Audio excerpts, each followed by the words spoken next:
بالاخره زمان رکورد این ویدیو رسید. ما تو این 1-2 سال خیلی تلاش کردیم که بتونیم شما رو بخندونیم، بهترین ویدیوها رو براتون بگیریم، ولی نشد.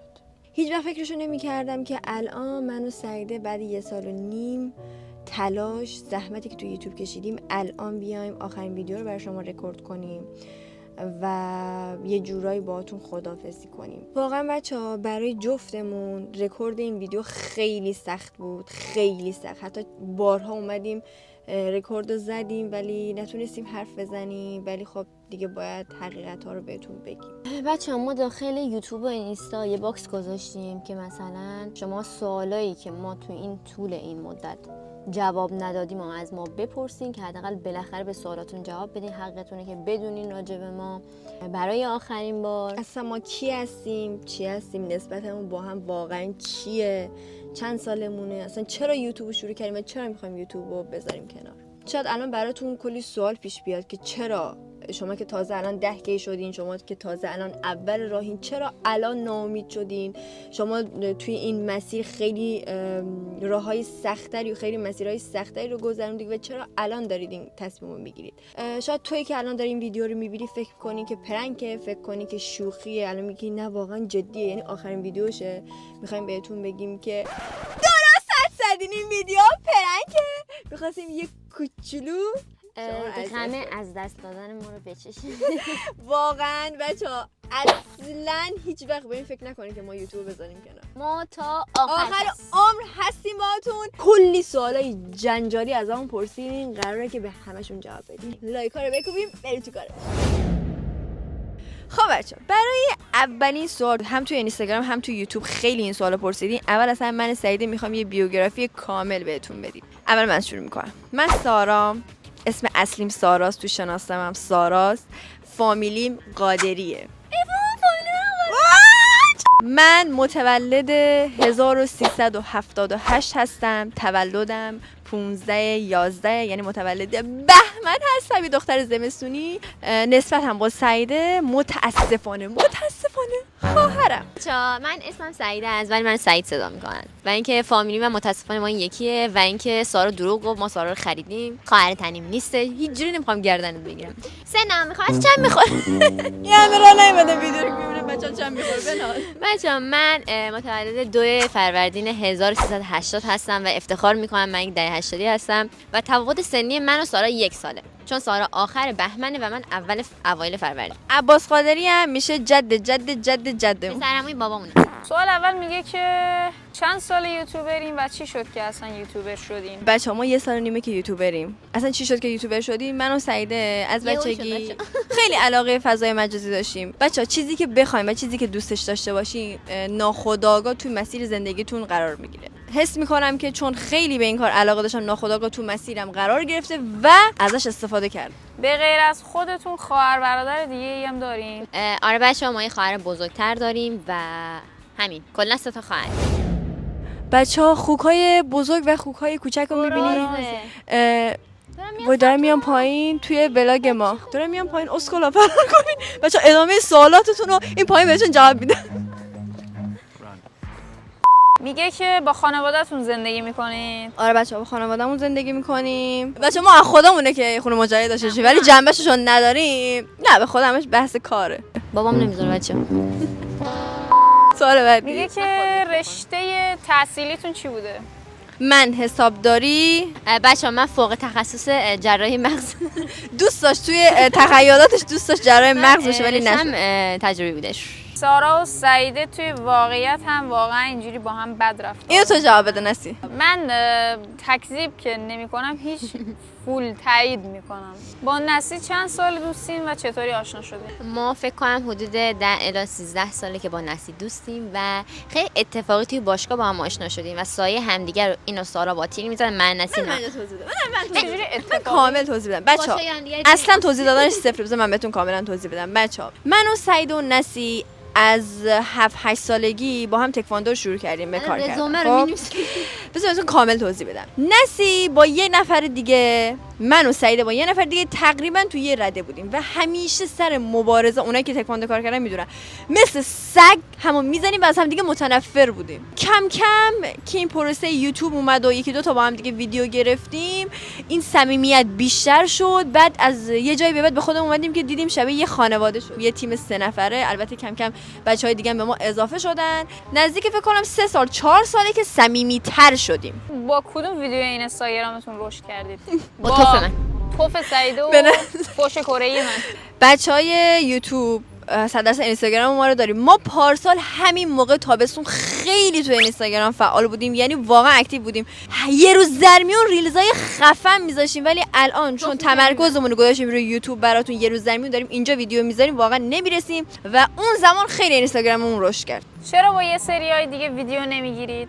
این موضوع هم برمیگرده به همون موضوعی که بهتون گفتم، همه چی و مسیر مشخص میکنه.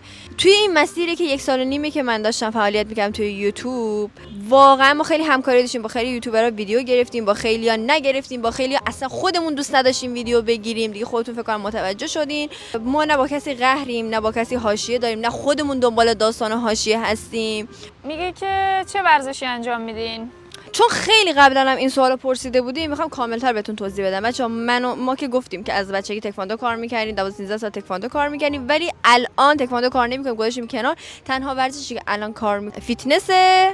کجا زندگی میکنید و قصد مهاجرت دارید یا نه؟ خب بچه‌ها ما ساکن ایران، گیلان و لاهیجان هست. دیگه خودتون سال خوب اومدید، چون نمی‌سم تو ایران. راست میگم. به جز یوتیوب شغل دیگه ای دارید؟ چون ما انقدر واقعا سر سناریو نوشتن، سر تولید محتوا، سر ضبط، سر رکورد، سر ادیت انقدر کم بود وقت داریم. خیلی شغلای دیگه دوست داریم ولی واقعا فعلا نمیتونیم. من خیلی شغلا دوست دارم، بعدا میگم. دوست دارم مدل شم. مدل. عمل زیبایی انجام دادی؟ ببین یعنی میتونم به جرئت اینو بگم تو کل باکس اینستاگرام و یوتیوب همه چند تا عمل زیبایی انجام دادی. تا حالا عمل زیبایی انجام دادی بچه‌ها؟ عکس بچگیمون رو میذارم حتما برای تو. من و سعید هیچ عمل زیبایی انجام ندادیم خوشبختانه. خدای قربونت برم، خدای شکرت که نیازی بهش عملی نداشتم. بچه‌ها دروغ میگه، سارا دماغش عمل کرده. دماغم عمل. اگه راست میگه مش بزن. بچه‌ها هیچ چیمون عمل نیست. فیس خودمونه. کجا تا مثلا؟ من اصلا میتونم لبمو درست کنم. از بین نسی، سعیده، شبنم کدومو کنار خود انتخاب میکنی که همیشه کنارت باشه؟ هیچ کدوم. آدم نفهمی. این سوال شخصا دارن از من میپرسن. نه بچه‌ها هر جوری بخوام حساب کنم خونم متاسفانه خونمون یکیه. باید تهش اینو باید انتخاب کنم. مجبورم. بیه منفی هم تو اوی. فیه. تو هم اوی. با هم میدونی چی میشیم؟ اوبی.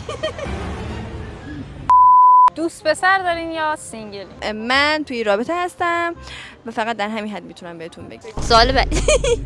بچه‌ها همونطور که میدونید الان همه تو رابطه‌ان، پس من تو رابطه‌ام. بچه‌ها درسته شاشان فکر کن کسی با سارا دوست نمیشه، ولی خب متاسفانه سارام تو رابطه است. میگه که اگه برگردین عقب بازم یوتیوبر شدن انتخاب میکنین؟ می‌خواستم واقعا انتخاب کنیم یوتیوبر شدن. اول برو فکر کن چی می‌خوای. واقعا تو انتخاب می‌کنی؟ آره ولی بدون تو. برگردم به عقب شاید یه سری کارا رو انجام ندادم، یه سری اشتباه داشتم انجامش نمیدم، ولی حتما بازم این کارو این شغل انتخاب میکنم. اگه قرار باشه یه ویدیو رو به عنوان بهترین و فان‌ترین ویدیو کانال انتخاب کنید کدومه؟ بچه ما 2 تا کانالمون 300 تا ویدیو داریم. من چی یادمه نمیدونم واقعا، ولی احساس میکنم ویدیوهای پرنکمون شاید خنده‌دارترین ویدیوها باشه. ولی یه ویدیویی که خیلی دوست داشته باشم ویدیو گروگانگیریه که منو گروگان گرفته بود. با امیرحسین چه نسبتی دارین؟ بچه‌ها خیلیاتون پرسیدین که داداش ناتنی دارین، امیر کیه، امیرحسین کیه؟ بچه‌ها امیرحسین چون تو یه سری از ویدیو ما رو آبجی صدا کرده، شما فکر کردین که برادرمونه، ولی برادرمون نیست، پسرمونه، ولی خیلی بهمون نزدیکه، یعنی مثل داداشم. قد و وزنتون چنده؟ بچه‌ها سارا 1.60 قدشه و 100 کیلو وزنشه. 54 کیلو هم وزنمه. من 1.54 و نیم قدمه، نیمش خیلی مهمه و وزنم 46. آره 46. تو اکیپتون کی از همه پایه تره؟ من شبنم تو اکیپمون شبنم. تنها کسی که از همه پایه‌تر اول من بودم. الان لقبشو میدیم به شبنم. تا حالا با نسی و شبنم قهر کردین؟ نه ما اصلا نه، من تا حالا با نسی قهر کردم نه تکذیب میکنم تکذیب. بچه‌ها من خودم به شخصه با کسایی که خیلی تو زندگی برام مهم باشن نمیتونم قهر کنم. نه با نسی تا حالا قهر کردم، نه با شبنم تا حالا قهر کردم، با آدمایی که خیلی دوستشون دارم تا حالا قهر نکردم. ولی باشی که با نسی سعید چپ و راست، یعنی فقط بهتون میگه تو بشماره میده، میگه قهر میکنه. قهر نکردیم چوسی. ولی بحثمون شده. سلطان من و تو. چوسی اکیپو با اختلاف 100 تقدیم به حضور سعیده میکنه. اسکار میگه. اسکار لوح اسکار اینجوری چوسی تو رو میدیم به سعیده. بچه‌ها به شدت سعید آدم دختر لوز تیتیش مامانی دیدی درک ببر. من اصلا نازشو نمیگم. با مریم قهری چرا با هم دیگه ویدیو نمیگیریم؟ با یه سری که کلا ما ویدیو نگرفتیم اونجا داستانش فرق میکنه، اون به کنار. ولی با یه سری که قبلا ویدیو گرفتیم و الان ویدیو نمیگیریم اونم داستانش فرق میکنه. ولی مریم هم داستانش فرق میکنه. من و مریم مثلا قبل یوتیوب با هم دوست بود. اون درگیر مشغله خودشه، منم درگیر مشغله خودمونم. تا حالا شده به خاطر ویدیوها که مثلا طول کشیده باشه مامان باباتون دهنتون رو سرویس کنن؟ تا حالا نه. بچه‌ها ما کلا توی خانواده خیلی آزادی بله شاید اصلا اگه توی خانواده خیلی آزادی بزرگ نمی‌شدیم نمیتونستیم یوتیوب بریم. و بابام از همون اول یوتیوب همیشه ما حمایت خیلی پشتمون بود و همینجور حمایتمون میکرد. اولین کسی که ایده یوتیوبر شدن داد کی بوده؟ چی شده که این اکیپ تشکیل شد؟ این شیرینه ایده رو من ریختم، یعنی شاید 3 سال پیش دوست داشتم یوتیوبر شم ولی نمیدونستم چه سبکی رو باید شروع کنم. از یه جایی به بعد تصمیم گرفتم که اعتماد به نفسم ببرم بالا و بیام جلوی دوربین و اولین ویدیو رو رکورد کردم و سعیدم پایم بود و شروع کردیم به تولید محتوا. به مهاجرت میگه فکر میکنید کدوم کشور؟ به مهاجرت فکر میکنیم، کدوم کشورش والا اون بستگی به شرایط. میرسیم به سوال آخر، وقتی شرایط سخت میشه چی باعث میشه که ادامه بدیم؟ هدفم وقتی زمانی که خیلی بی‌انگیزه میشم یا مثلا ویدیوها رو میبینید لایک نمیکنی یا ویو نمیخواد یا کلا ناامید میشم از یوتیوب، فقط به اون هدفی که دارم فکر میکنم و دوباره شروع میکنم به ساختن. بچه‌ها لایک کامنت سابسکرایب فراموش نشه. امیدوارم که به تمام سوالایی که تا این هم مدت تو ذهنتون بود جواب داده باشیم. خیلی دوستتون داریم. مرسی که حمایتمون کردیم و ما 10,000 تایی شدیم. میریم برای 50